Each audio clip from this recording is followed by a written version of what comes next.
Buenos días, mi nombre es Jairo Henao, del programa de Ingeniería Electrónica y con mi equipo de trabajo conformado por Juan David y Daniel Ruales, pues les vamos a mostrar AmpliBots.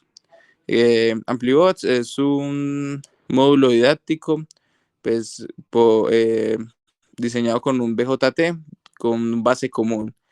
Este tiene ciertos requerimientos, los cuales son que tenga una polarización fija, que cuente con un divisor de voltaje y tenga un capacitor de desvío.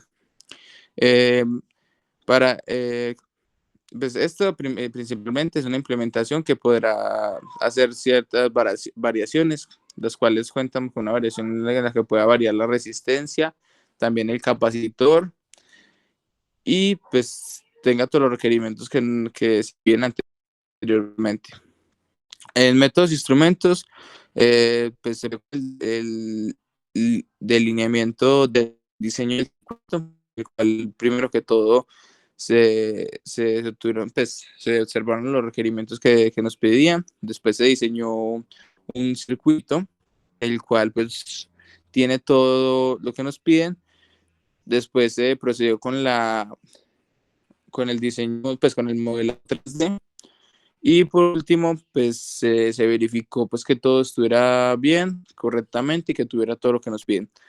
En la tabla de fuentes que se ve un poquito más abajo, podemos ver que lo que tiene en ese caso el circuito, una fuente de C fija, un transistor 22N, digo 2N2222, un generador de onda, un capacitor de desvío, resistencia para el divisor, una resistencia de carga y pues la resistencia de entrada RS. Ya en este momento mi compañero Juan David les va pues, de hacer el circuito. Primero que todo, a esta configuración se le llama base común porque la base es la terminal que está en común tanto para la entrada como para la salida del circuito. En otras palabras, la señal de entrada se aplica entre el emisor y la base, mientras que la señal de salida se toma entre el colector y la base. La base no está flotante ni aislada, sino que actúa con referencia a ambas señales. La configuración de base común es muy útil cuando se necesita una baja impedancia de entrada y una alta impedancia de salida, como en amplificadores de banda ancha y en etapas de adaptación de impedancias. Además, esta configuración presenta una ganancia de corriente menor que otras configuraciones, como la de emisor común, pero tiene una respuesta de frecuencia mucho mejor. El transistor BJT en configuración base común funciona de manera similar a como lo harían otras configuraciones, pero hay algunos aspectos claves a destacar. En esta configuración, la corriente que fluye desde el emisor hacia el colector es controlada por la corriente del emisor, ya que la corriente de base es relativamente pequeña. Esto se debe a que el transistor está polarizado de tal forma que la unión emisor-base esté en directa y la unión colector-base esté en inversa. Es importante notar que el transistor en esta configuración tiene ganancia de corriente, es decir, que el factor de amplificación de corriente, que es la relación entre la corriente del colector y la corriente del emisor, es cercano a 1. Sin embargo, lo que sí vamos a obtener es una buena ganancia de voltaje, lo que hace que este circuito sea útil en aplicaciones de amplificación de señal de voltaje. Ahora, pues primero se delineó un rango de frecuencias, el cual no afectará tanto el punto Q, es donde el punto Q pues tenga variaciones muy mínimas que pues casi no se noten. Para esto pues se dio un rango de frecuencias, teniendo en cuenta que en frecuencias bajas depende mucho del capacitor de desvío, que en este caso es el C, y que acompaña el capacitor en este caso es la RE, pues que es la resistencia. Pues para esto se tiene una fórmula, la cual es la cual va a ser igual, o sea, la cual es 1 sobre 2pi por la resistencia del emisor por el capacitor de desvío. Con esta fórmula podemos pues, calcular la frecuencia baja del capacitor. En frecuencias medias, pues no importa tanto porque pues como no es tan baja ni tanta, entonces no va a haber problema de que digamos que vaya a actuar el capacitor C con la resistencia o que vaya a actuar capacitancias parásitas, en este caso el transistor. Entonces, pues para esto se obtuvo como una frecuencia media que oscila entre 10 Hz a 100 kHz. En frecuencias altas tenemos pues por decirlo así, un problema con el transistor, porque pues cuando tenemos frecuencias muy altas, el transistor ya da como un valor de capacitancia y obtenemos un valor de frecuencia. En este caso, normalmente cuando el transistor tiene frecuencias muy altas, normalmente la frecuencia del transistor, dependiendo del fabricante, pues en este caso, el modelo del transistor N2222 oscila entre 250 megas a 300 megas. Pues esto normalmente, pues cuando estamos en frecuencias muy altas.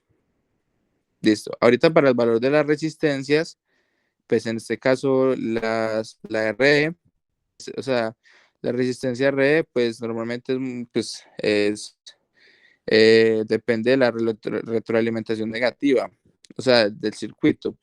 Eso pues, esto normalmente puede reducir la ganancia, pero igualmente el rango de valor está en K a 10K. Igual estos valores pues pueden cambiar ya dependiendo del circuito final que obtengamos, pues los valores pueden variar un poco o se pueden quedar como están.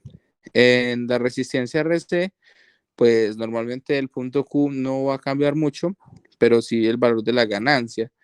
Pues normalmente en la resistencia RC pues oscila entre 500 ohmios a 5.000 ohmios.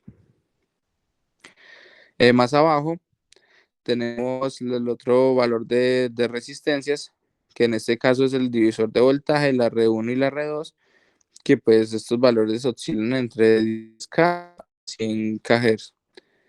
Y pues mi compañero Steven les va a mostrar el modelado 3D del circuito. Bueno, para el modelado 3D nosotros hemos utilizado nuestra herramienta AutoCAD y hemos tomado un valor para aproximado de 26.1 centímetros y un ancho de 12,8 centímetros y con una altura de 10 centímetros. Como puede observar, esto más o menos son las fotos que tenemos del modelado y a continuación yo les daré una explicación más en la aplicación AutoCAD.